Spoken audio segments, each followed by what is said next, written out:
Podemos ler? Vocês encontraram? Se encontrou, a gente aguarda mais um pouco. João capítulo 8, versículo 1. Jesus, porém, foi para o Monte das Oliveiras. Ao amanhecer, ele apareceu novamente no templo, onde todo o povo se reuniu ao seu redor. E ele se assentou para ensiná-lo. Os mestres da lei e os fariseus trouxeram-lhe uma mulher surpreendida em adultério. Fizeram-na ficar em pé diante de todos. E disseram a Jesus: Mestre, esta mulher foi surpreendida em ato de adultério. Na lei de Moisés, nos ordena apedrejar tais mulheres. E o Senhor, o que diz? Eles estavam usando essa pergunta como armadilha, a fim de terem uma base para acusá-lo. Mas Jesus inclinou-se e começou a escrever no chão com o dedo. Visto que continuavam a interrogá-lo, ele se levantou e lhes disse: Se algum de vocês estivesse em pecado, seja o primeiro a atirar pedra nela. Inclinou-se novamente e continuou escrevendo no chão. Os que ouviram foram saindo, um de cada vez, começando pelos mais velhos. Jesus ficou só com a mulher em pé diante dele. Então Jesus pôs-se em pé e perguntou-lhe: Mulher, onde estão eles? Ninguém a condenou? Ninguém, Senhor, disse ela. Declarou Jesus: Eu também não a condeno. Agora vá e abandone sua vida de pecado. Amém? Vamos orar? Deus, nós só podemos sempre te agradecer e louvar por tamanha bondade e pela oportunidade que temos nessa noite de poder meditar em sua palavra. Que o Senhor, através do teu Espírito Santo, possa mais uma vez nos orientar no caminho que devemos seguir e que nós venhamos nos achegar a Ti mais e mais, Senhor. Que essa palavra venha ser bálsamo para o nosso espírito, para o nosso coração, e que nós saímos daqui motivados a caminhar segundo a Tua palavra. Em nome de Jesus. Amém. E graças a Deus.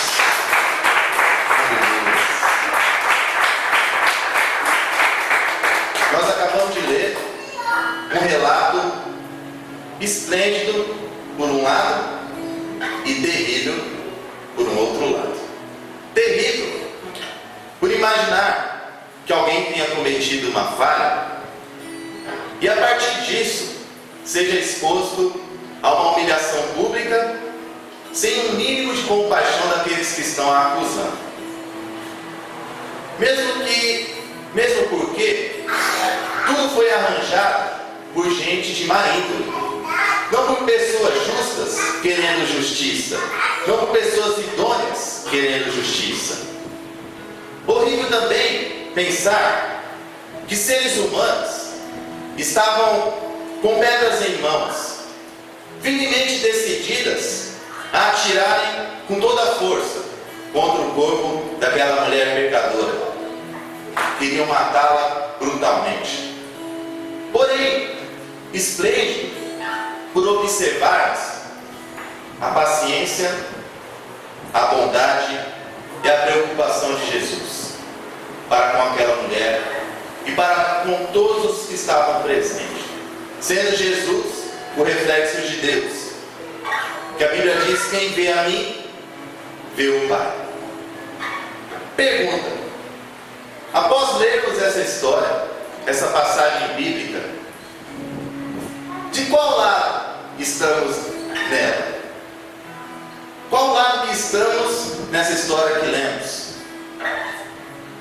Com quem o nosso jeito se assemelha mais quando lemos uma passagem como essa, um texto como esse? Com mestres da lei e fariseus que manipulam, que acusam, que condenam? Nos parecemos mais com a mulher que foi surpreendida em seu ato pecaminoso, cheia de culpa. Ou com pessoas que estão com diversas pedras em mãos, prontas para atirar naquelas pessoas que estão falhando. Ou com um dócil Jesus Cristo que calmamente escreve na areia, buscando uma maneira de contornar a situação e salvar a vida daquela pessoa que estava à beira da morte. E a pergunta continua não se calando: de qual lado queremos estar nessa cena? Qual lado desejamos? Com quem queremos parecer? Com quem somos semelhantes?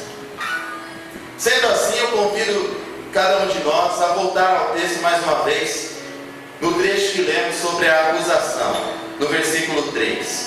Os mestres da lei e os fariseus trouxeram-lhe uma mulher surpreendida em adultério. Fizeram-na ficar em pé diante de todos e disseram a Jesus: Mestre, esta mulher foi surpreendida em ato de adultério. Na lei de Moisés nos ordena apedrejar tais mulheres. E o Senhor, o que diz? Eles estavam usando essa pergunta como armadilha, a fim de terem uma base para acusá-lo. Mas Jesus inclinou-se e começou a escrever no chão com o dedo. Trouxeram-lhe uma mulher diante da lei de Deus, diante da lei de Moisés, para testar Jesus, se Jesus ia cumprir essa lei, ou se ia ser contraditória a sua mensagem, que era a de amor, de misericórdia, de bondade. Se Jesus cumpre a lei, ele vai contra a sua mensagem. E se ele vai a favor da sua mensagem, ele vai contra a lei. Tentaram pegar Jesus de toda forma. Quem assume ou assumir uma postura de acusação se distanciará muito do modelo ideal que temos. Aqueles que assumem uma postura de acusação se afastam de Jesus. Veja o que a Bíblia nos diz, que Jesus ele é o advogado. Diz também que Deus ele é o juiz. E diz que o Espírito Santo é o intercessor.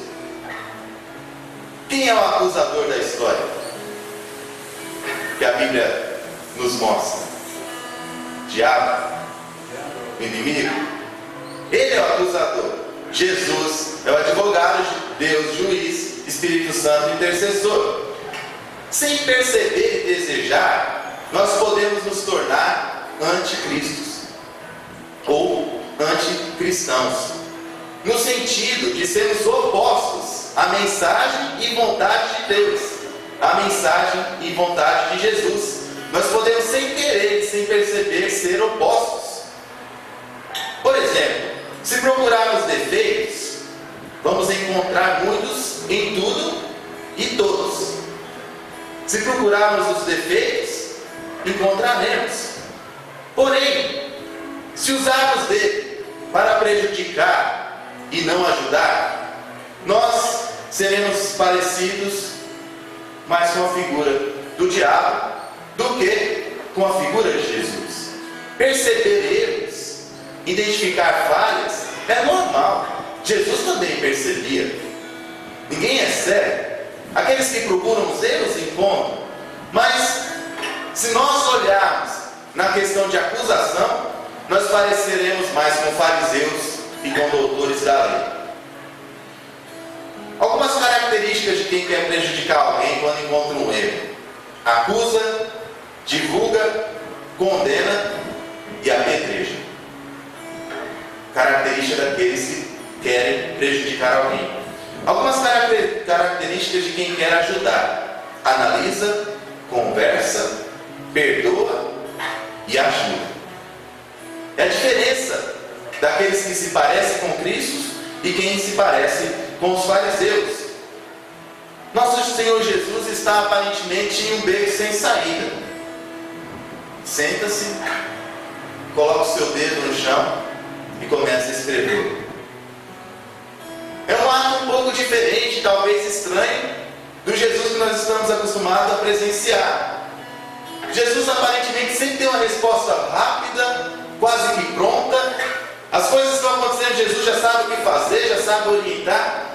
E naquele momento ele se cala, se abaixa e começa a escrever algo no chão. Silencia e escreve. E Cristo, naquele momento particular dele, criou uma expectativa em todos. Na mulher que está ali à beira da morte. Para ela, minha cabeça já rolou. As pedras vão rolar. Os acusadores estão já naquela expectativa de começar a vencer. Ou vencer Jesus, ou vencer a situação, apedrejar, estão ali. E os curiosos preparando as pedras, com as pedras na mão. E Jesus continua escrevendo uma nova chance para aquela mulher, uma nova chance para a humanidade, uma nova chance para a gente. Jesus continua escrevendo. E ele prepara uma defesa maravilhosa. Visto que continuavam a interrogá-lo, ele se levantou e lhes disse: se algum de vocês estiver sem pecado, seja o primeiro a tirar a pedra nela. Inclinou-se novamente e continuou escrevendo no chão. Uma palavra e tudo salvo. Uma palavra e tudo perdido.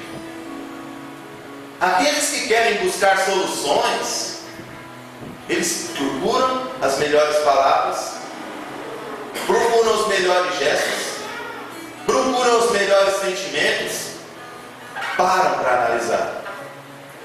Olha para a situação com amor e procura uma solução. Jesus fez a mais eficiente defesa possível. Chamou-nos à consciência. Jesus parou, pensou e fez que todos ao redor voltassem para a sua própria consciência. Aquele que não tiver pecado, que atire primeiro. Dos mais velhos aos mais novos. Quando nós recobramos a consciência, nós olhando para a gente, percebemos que o outro é igual a mim. Aquele que está no chão, prestes a receber as pedras, é igual a mim, semelhante a mim. Por isso não posso apedrejar, por isso não posso tacar a pedra. Quando somos conscientes das nossas fragilidades, nos tornamos mais tolerantes com as pessoas. Quando a gente olha para os 10 mandamentos e percebe que você consegue cumprir 6, 7, 8, mas quando você fica não conseguindo, você, quando vê alguém falhando em um, você lembra que você também falha. Você lembra que você também não é perfeito e que você também é necessitado da misericórdia de Deus. Em Mateus capítulo 7, versículo 1 diz assim: não julguem para vocês não serem julgados, pois da mesma forma que julgarem, vocês serão julgados, e a medida que usarem também será usada para medir vocês. Por que você repara no cisco que está no olho do seu irmão, e não se dá conta da viga que está em seu próprio olho? Como você pode dizer ao seu irmão: deixe-me tirar o cisco do seu olho, quando há uma viga no seu? Por que você está atacando pedra ali se você também tem coisas que precisam ser consertadas? E o versículo 5 diz: hipócrita, tire primeiro a viga do seu olho, então você virá claramente para tirar o cisco do olho do seu irmão. Jesus fez com que aquelas pessoas medissem a si mesmo. Jesus está falando: olha, da mesma medida que vocês estão medindo, vocês também serão medidos. Da mesma maneira que vocês estão analisando, vocês serão analisados.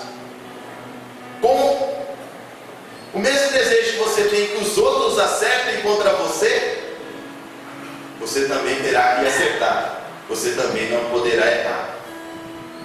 Se está faltando misericórdia com o outro, faltará com você também. Então seja perfeito. Então não é. Então caminhe corretamente. Quando somos chamados à consciência, percebemos que precisamos de tolerância. Somos todos pecadores salvos pela imensa graça do bondoso Deus, que é rico em sua misericórdia. para conosco, para com a humanidade. O que aquelas pessoas precisavam fazer? O que Jesus precisava fazer? Perdoar. E perdão é uma atitude de gente forte, porque os fracos não conseguem perdoar. Somente os fortes conseguem perdoar. Existem situações que você não consegue perdoar imediatamente, que a emoção fala forte, seu coração, mas com o passar do tempo, o perdão tem que acontecer. E ele acontece quando nós desejamos perdoar, porque nós identificamos no outro a falha dele, mas que também existe em nós. No filme O Contador de História, do Forrest Gump, lá, antigo, estava conversando com o Daniel que eu não assisto os filmes novos, mas os antigos alguns eu assisti, tipo Lagoa Azul, Rock Balboa, esses filmes dessa linha. Matrix, esses novos aí que eu não sei, não assisto. Uma das cenas mais comoventes é quando a Jenny, a namorada do Forrest, ela reencontra a barraca onde ela foi criada, onde ela sofreu todo tipo de violência de seu pai. E já agora, já adulta, ela na frente daquele lugar, ela se lembra da infância horrorosa que ela teve. Ela se abaixa, pega uma pedra e taca, e acerta a vidraça, se despedaça. Pega uma outra pedra, pega uma outra pedra e joga. Outra pedra e joga. Depois ela cai no chão chorando, desesperada. E quando o Forrest se aproxima, diz assim para ela: às vezes não há pedra suficiente. E abraça ela.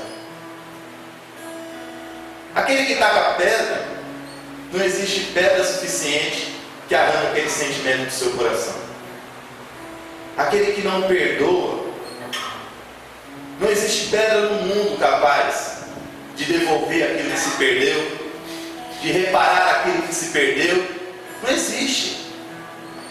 Somente o perdão, ele resolve. E resolve definitivamente. No seu coração, no meu coração, existem coisas que precisam ser perdoadas. Atirar as pedras não vai resolver nada. Fazer com que as pessoas fiquem longe de nós também não resolverá nada.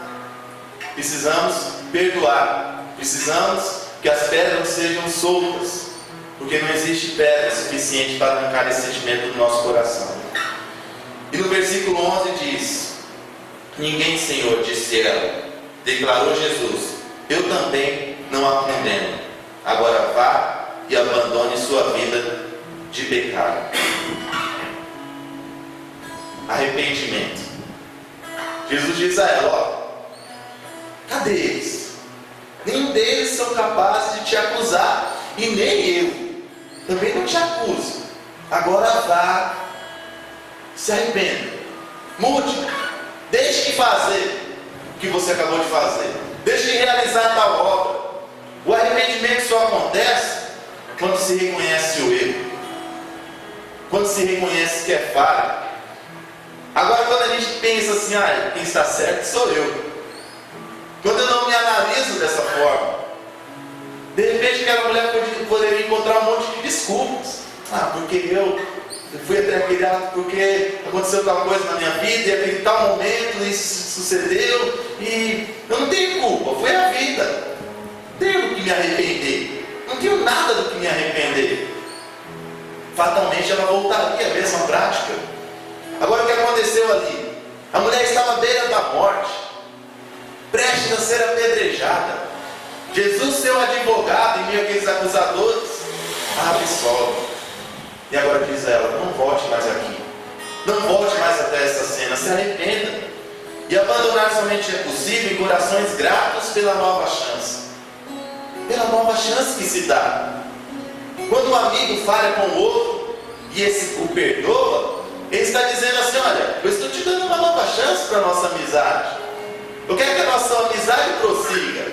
Independente do que você fez, você é meu amigo, eu quero caminhar com você. Eis a nova chance de a gente dar certo, com um casal, com um familiar, dentro da igreja. E com Deus é da mesma forma. Ele fala com a gente: olha, eis uma nova chance. Vai lá. E isso é lindo. Chance essa de reparar sua história. Reparar aquelas letras que Jesus estava escrevendo no chão. Que seja nova história. Que seja nova história para a gente, quando a gente estiver naquela situação igual, onde as pessoas querem nos apedrejar, mas de alguma forma nosso justo advogado, nosso justo juiz nos absolve. Precisamos levantar a cabeça e agarrar com unhas e dentes essa nova chance, demonstrando que os erros perdoados, os nossos erros perdoados, foram pedagógicos para a gente. A gente aprendeu. Pecar todo mundo peca, errar todo mundo erra, falhar todo mundo falha. O bonito é quando a gente olha para a gente, as pessoas observam em nós e falam: poxa, mudou, melhorou, que bom que eu não abandonei você, que bom que você não me deixou, porque agora a gente está colhendo uma nova relação, mais fortalecida, aonde aprendemos, aonde crescemos. Então, se você tem enfrentado dificuldades na sua vida, nos seus relacionamentos, no seu relacionamento com Deus, sinta-se perdoado e com essa nova chance. E também perdoe. Solte do seu coração. E aos poucos vai acontecendo. Aos poucos vai acontecendo. E se você não tem conseguido, não desista. Continue. Vai conseguir. Vai melhorar. Pelo menos essa é a nossa esperança e essa é a vontade de Deus. Não podemos desistir, precisamos caminhar. Que nessa noite, esse relato que lemos, o que ouvimos, possa nos tornar mais tolerantes e também mais fortes perante Deus. Essa é a vontade do nosso Senhor. Amém? Se você pudesse colocar